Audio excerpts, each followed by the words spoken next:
Hello everyone. In this video, I'm going to show you how to get 10 free dollars on Cash App. This is a quick and easy method that anyone can use. All you need to do is refer someone using your personal referral link. First, open the Cash App on your phone. If you don't already have an account, download the app from the App Store or Google Play and create one. It only takes a few minutes to sign up. Once you're logged into your account, look at the top right corner of the home screen and tap on the profile icon. This will take you to your account settings. Scroll down until you see a section that says Invite Friends, or sometimes it says Invite and get $10. Tap on that option. Now, you'll see a screen with your personal referral link.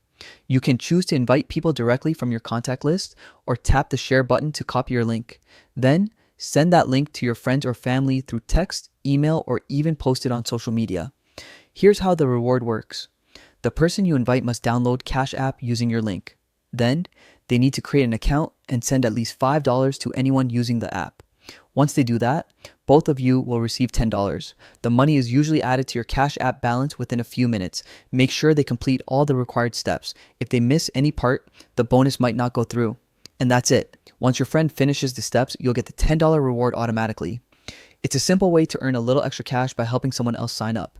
If you run into any problems or have questions, you can contact Cash App support directly through the app.